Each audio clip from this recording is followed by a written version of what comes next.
করে ডাক দেয় নাই, ইয়া বনি ইসরাঈল এভাবে ডাক দিয়েছেন, ইয়া কওমে আদ, ইয়া কওমে সামূদ। কিন্তু আল্লাহ তাআলা একমাত্র আমার নবীর উসিলায় আল্লাহ তাআলা আমাদেরকে যে মর্যাদা এবং মাকাম দান করেছেন, আমার আল্লাহ আমার নবীকে ভালোবাসার কারণে আল্লাহ আমাদেরকেও ভালোবাসেন আর আমাদেরকেও মহব্বত করে আল্লাহ তাআলা ডাক দিচ্ছেন, ইয়া আইয়ুহাল্লাযীনা আমানু, ওহে আমার ঈমানদার বান্দারা যারা ঈমান এনেছো, ইত্তাকুল্লাহ, তোমরা আল্লাহকে কি করো? ভয় করো। আল্লাহকে ভয় করো। নামাজের ব্যাপারে আল্লাহকে ভয় করো, যাকাতের ব্যাপারে আল্লাহকে ভয় করো, আরেকজনের হক নষ্ট করার ব্যাপারে আল্লাহকে ভয় করো। আপনার নবীর শানে আপনার মন্দ কথাবার্তা বলার সময় আল্লাহকে ভয় করো। নবীর আজমত এবং শানে কোন শব্দ তুমি ব্যবহার করবা এটার ক্ষেত্রে তুমি আল্লাহকে ভয় করো। নবীকে নিজের মতো, নবী হাম জেসা ওয়েসা, নবী আমরা যেমন নবীও তেমন। নবী भी मरकर एक दिन मिट्टी से मिलने वाला हो, नबी एक दिन মনে মাটির সাথে মিশে যাবে। উচ্চ আওয়াজে বলি নাউযুবিল্লাহ। এই ধরনের কথাবার্তা বলার সময় কাকে ভয় করো? আওয়াজ করেন না, কাকে ভয় করো? আল্লাহকে ভয় করো। এখন আমরা অনেক সময় দেখি অনেক আল্লাহওয়ালা, অনেক আল্লাহর বড় বান্দা, বুজুর্গ বান্দা নামাজ পড়ে, রোজা রাখে, হজ করে, যাকাত দেয়, কিন্তু কিছুদিন পরে দেখা যায় ওই বাচ্চাটা আর মসজিদের মধ্যে দেখা যাচ্ছে না, নামাজের দিকে দেখা যাচ্ছে না, রোজার দিকে দেখা যাচ্ছে না। বাচ্চা, তুমি তো প্রতিদিন মসজিদের মধ্যে ইবাদত বন্দেগী করার জন্য আসতা, আজকে তোমাকে দেখা যায় না কেন? বলছে তার একজন অসৎ বন্ধু হয়েছে। বন্ধু হয়েছে কি রকম? অসৎ বন্ধু, বেনামাজি বন্ধু রয়েছে। বেনামাজি আপনার বন্ধু রয়েছে, আপনার নর্তকী বন্ধু রয়েছে, আপনার বিভিন্ন আপনার খারাপ পথে যাওয়া মদখোর, শরাবী, আপনার জেনাখোর, এই সমস্ত মানুষের সাথে যাদের বন্ধুত্ব রয়েছে, ওই আল্লাহওয়ালা ছেলে যে প্রতিদিন নামাজের দিকে আসতো, আজকে খারাপ বন্ধুর কারণে সে নামাজ ছেড়ে দিয়েছে, রোজা ছেড়ে দিয়েছে। এই জন্য আমার আল্লাহ তাআলা বলেন, আমাকে তোমরা ভয় করো আর আমার বইয়ের উপর ইস্তেকামত রাখার জন্য আল্লাহর ওলিদের তথা নেক বান্দাদের সুবহান কলম করো। আর একটু মুহাব্বতের আওয়াজে বলুন না সুবহানাল্লাহ। হকের উপর ইস্তেকামত রাখার জন্য আল্লাহর ওলিদের কি লাগবে? দামান লাগবে। এই আয়াতকে আপনারা একটু আগে থেকে পড়ি, এটা 119 নম্বর আয়াত। এর আগের ঘটনা কি হলো 118 নম্বর আয়াত পড়লে আমরা বুঝতে পারবো। দেখুন আল্লাহ তাআলা কালামে পাকের মধ্যে 118 নম্বর আয়াতে আল্লাহ তাআলা কি বলেন? আল্লাহ রাব্বুল আলামিন আহকামুল হাকিমের ইরশাদ করেছেন, ওয়া আলা সালাতাতিল্লাযীনা খুলিফু, তিনজন মানুষ, কয়জন? তিনজন, যারা তাবুকের যুদ্ধের মধ্যে যায় নাই, কোথায় যায় নাই? তাবুকের যুদ্ধে অংশগ্রহণ করেন নাই।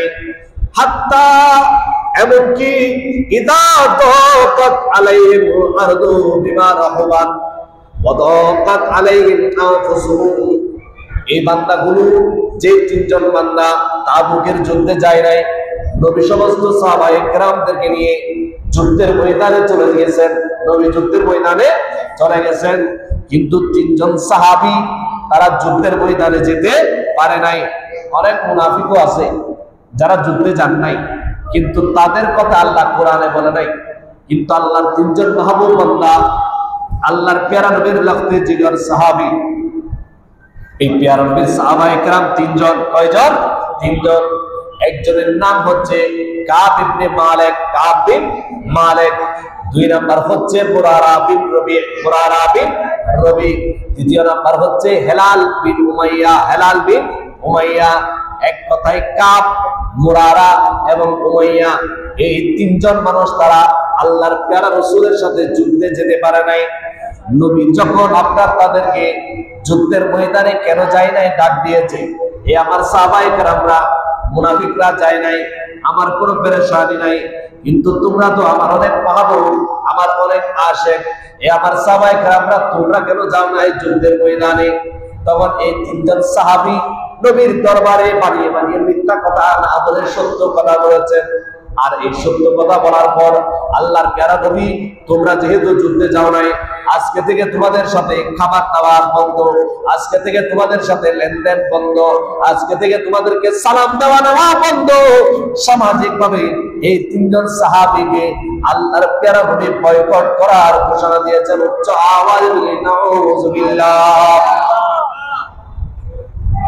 দেখেন কোরআনে পাকে বলছে তাদের জন্য তাদের জীবন অতিষ্ঠ হয়ে গেছে, নিজের জীবনে তাকে বৃথা লাগতেছে। অথচ আল্লাহর প্যারা নবীর দিকে আগে তাকালে আমরা, আপনার আমাদেরকে মুস্কুরা হাসে তাবাসসুম করে আমাদের দিকে তাকাতেন। আর এই আয়াতের পরে এবার বলা হচ্ছে ওয়াদান্নু, এবং ওই সমস্ত সাহাবায়ে কেরামরা মনে করলো আল্লাহ মালজা মিনাল্লাহি ইল্লা ইলাইহি, তারা বলছে আল্লাহর দুনিয়ার জমিনে আমাদের আর কোনো আশ্রয়স্থল নাই, যেহেতু নবীর দুয়ার বন্ধ হয়ে গেছে, দুনিয়ার আশ্রয়ের জায়গা, নবীর দুয়ার বন্ধ হয়ে গেলে রহমতের আর জায়গা, কারণ আল্লাহর রহমত হিসেবে পাঠিয়েছেন কাকে? নবীকে। ওয়ামা আরসালনাকা ইল্লা রাহমাতাল লিল আলামিন, আল্লাহ রহমত বানিয়ে পাঠিয়েছেন আমার প্যারা নবীকে। আর সে রহমতের দরওয়াজা যদি নবীর কাছে বন্ধ হয়ে যায়, তবে আল্লাহর দরবারে আর রহমতের আশা করা যায় না। এই জন্য তারা বলছেন আমাদের আর কোনো বাঁচার উপায় নাই, কারণ খোদা যাকে ধরে তাকে নবী বাঁচায়, নবী যাকে ধরে বাঁচানোর কেউ নাই। উচ্চ আওয়াজ বলে না সুবহানাল্লাহ। কেন? কারণ নবী যার উপর নারাজ, আল্লাহ তার উপর। কিন্তু অনেক সময় আল্লাহ যার উপর নারাজ, আমার নবী শাফাআত করে এবার তাকে জান্নাতের রাস্তা দেখিয়ে দিবে। এই জন্য বলা হয় তামাশা তো দেখো কিনারে জাহান্নাম, तमाशा तो देखो किनारे जहन्नम, लगाए खुदा और बुझाए मोहम्मद। सुभान अल्लाह। तमाशा तो देखो किनारे जहन्नम, जहन्नमेर तमाशा देखो, लगाए खुदा और बुझाए मोहम्मद, बुझाए मोहम्मद। এই জাহান্নামের তামাশাটা তো দেখো, লাগিয়েছেন খোদা আর আমার নবীর শাফাতের কারণে ওই জ্বলন্ত আগুন, জাহান্নামের আগুন আমার প্যারা নবীর মাধ্যমে আল্লাহ তাআলা মিটিয়ে দিয়েছে। আল্লাহু আকবার।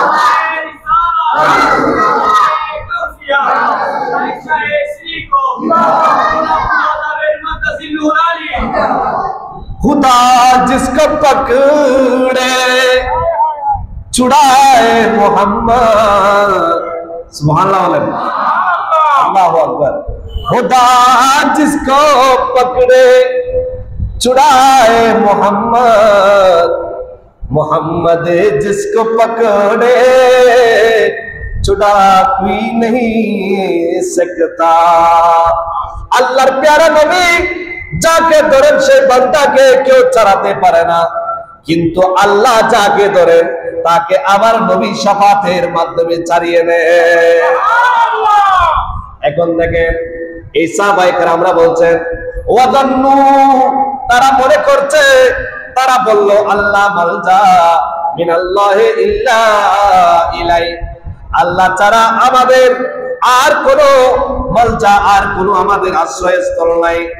সুম্মা তাবা আলাইহিম লিয়াতুবু, কিন্তু আল্লাহ তাআলা দয়া পরবশ হয়েছেন, কিছুদিন পরে আল্লাহ তাদের তওবা কবুল করেছেন।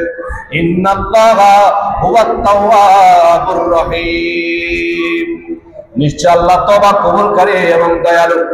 তাইলে সাহাবায়ে কেরাম কয়জনের কথা বললাম? আওয়াজ করেন না, কয়জন? তিনজনের কথা বললেন। এই তিনজন সাহাবী যারা আল্লাহর প্যারা রাসূলের সাথে যুদ্ধে যেতে পারেন নাই, অথচ আল্লাহর পেয়ারা নবী তাবুক যুদ্ধকে বেশি গুরুত্ব দিয়েছেন। তাবুক যুদ্ধের ব্যাপারে আল্লাহর পেয়ারা নবী স্পষ্ট এলান করেছেন, তোমরা যার যা আছে তা নিয়ে তোমরা চলে আসো, আজকে আমরা যুদ্ধ করতে হবে। তাবুকের যুদ্ধের মধ্যে অনেক বেশি কষ্টকর সময় ছিল। মুফাসসিরিনে কেরাম বলছেন, তাবুকের যুদ্ধের সময় প্রচন্ড রকমের গরম। এই গরমের মধ্যে মানুষ বাইরে বের হতে চায় না। আমাদের এখানে 40 ডিগ্রি 38 ডিগ্রি সেলসিয়াসে যদি তাপমাত্রা হয়, মানুষ ঘর থেকে বের হতে চায় না। আর আরবের মধ্যে 45 ডিগ্রি 55 ডিগ্রি যখন আপনার তাপমাত্রা হয়, তখন বের হওয়াটা তো অনেক কষ্টের। আর সে সময় প্রচন্ড রকমের গরমের কারণে তাবুকের যুদ্ধের মধ্যে এসেছে, আপনারা সবাই জানেন, উটের যে পেটের মধ্যে একটা থলি থাকে, এই থলিতে তারা পানি জমা করে রাখে। সাহাবায়ে কেরাম গরমে তৃষ্ণায় কাতর হয়ে উট জমা করে উটের তলা থেকে পানি বের করে সেই পানি তারা পান করেছে। উচ্চ আওয়াজ বলল সুবহানাল্লাহ। কেন?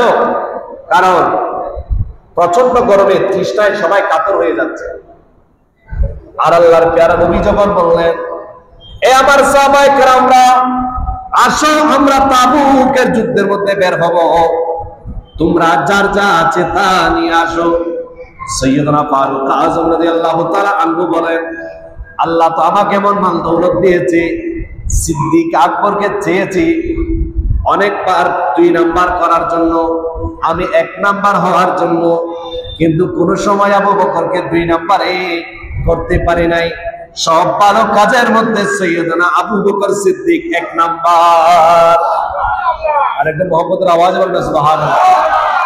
ফারুক আযম বলছে, এরকম রোল 1-2 ক্লাসের মধ্যে কি চলে? কম্পিটিশন চলে, প্রতিযোগিতা চলে। 2 সব সময় চায় যে 1 হতে, 1 সব সময় চায় যে তার একটা বজায় রাখতে।